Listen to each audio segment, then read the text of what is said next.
Newly elected Brazilian President Jair Bolsonaro, who's a fascist, came to Washington, D.C. and met with President Donald Trump, and to nobody's surprise, they both hit it off.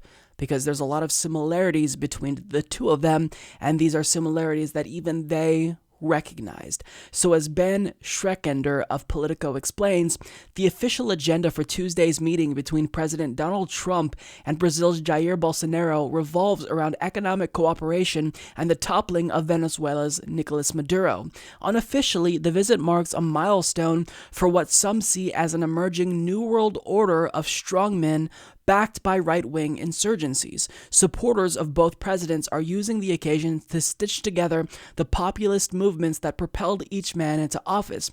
Meeting with Bolsonaro at the White House Tuesday, Trump said he was honored by the comparisons between the two men's winning presidential campaigns. Trump praised Bolsonaro for running a very incredible campaign, some said a little bit reminded people of our campaign, noting he believed the Brazilian leader has done a very outstanding job. The two even both used Trump's favorite term, fake news. I call it fake news, Trump said during a joint press conference with Bolsonaro. I'm very proud to hear the president use the term fake news.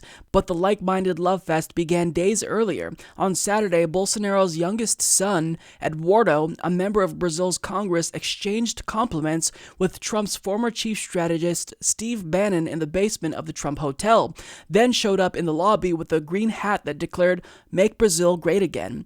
The occasion was an intimate screening of a documentary about Olavo de Carvalho, a right-wing Brazilian intellectual considered the new president's guru.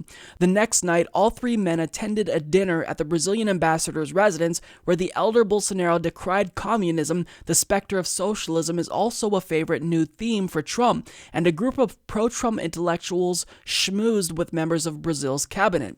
Bolsonaro, nicknamed the Trump of the Tropics, has drawn widespread condemnation in the U.S. for those remarks as well as racist comments. His defense of Brazil's former military dictatorship and his family's ties to violent paramilitary groups, but the Trump administration has embraced him wholeheartedly. Secretary of State Mike Pompeo attended Bolsonaro's January inauguration, tweeting, "Great meeting President Jair Bolsonaro to reinforce our shared commitment to democracy, education, prosperity, security, and human rights," which is hilarious. On Monday, Bolsonaro paid a visit to CIA headquarters in Langley and then spoke at the U.S. Chamber of Commerce, declaring, quote, "We want to have a great Brazil, just like Trump wants to have a great America." On Tuesday morning, ahead of the meeting between the two heads of state, National Security Advisor John Bolton nodded to the potential global implications of the Bolsonaro-Trump alliance. This is a potentially historic opportunity to redirect relations between our two countries, the two largest democracies in the Western Hemisphere, he said. "I think it will have a profound impact, not just in this hemisphere, but really around the world."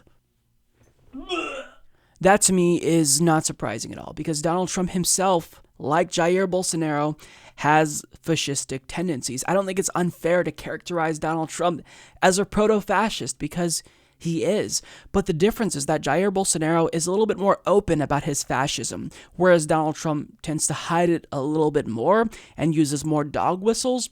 But I mean, what do you do if you're a normal human being, if you're a reasonable person, and you have the newly elected Brazilian president come to the White House to meet with you, who's a fascist? What do? You tell him that you're concerned about the fact that he's opening up the Amazon rainforest to special interests, which is something we all need because the Amazon is the Earth's lungs. It impacts not just Brazil, but every single human being on the planet. That's kind of important. That's kind of something that Trump maybe should have brought to his attention. He should have maybe asked Bolsonaro why he's demonizing gays and women and marginalized communities in Brazil, why he's rolling back protections for hundreds of indigenous Brazilians, why he's choosing to militarize the police and government, which puts Afro-Brazilians at risk. Maybe ask him how he can allow his political opponent Lula da Silva to be imprisoned under dubious corruption charges. I mean, these are concerns that a normal president who's not an idiot would bring to the attention of a fascist leader. But we know that Donald Trump, one, probably doesn't even know about anything that's happening in Brazil, and two, doesn't really care. Because look at this. He wouldn't even end the weapons deal that we agreed to with Saudi Arabia after they killed a journalist. So if you're not even willing at a bare minimum to say, all right, you just lost the weapons deal because of that, then of course he's not going to care about a newly elected fascist. So, I mean, these are all things, these are all concerns that we have, but Trump doesn't have, because Trump probably agrees with Jair Bolsonaro, and he lauded Bolsonaro for all of the similarities. And Donald Trump is someone who, he's not going to criticize someone who basically modeled his presidential campaign after Donald Trump, because Donald Trump has a very huge ego, and anyone who basically fluffs his ego and strokes his ego is A-okay in his book. So it's not surprising to see these two individuals chum it up, because birds of a feather flock together, and the same is true for fascists. And what we're really seeing is this global phenomenon of far-right extremism led by Donald Trump and now Jair Bolsonaro, and it's something that is popping up everywhere, and it is incredibly terrifying. And what's especially problematic is that Donald Trump, he has no problem, being compared to Bolsonaro, especially when people like Glenn Greenwald, who lives in Brazil, said he's really, Bolsonaro specifically, he's not necessarily as close to Donald Trump as we want to believe. He's more similar to Rodrigo Duterte in the Philippines, who is doing extrajudicial killings.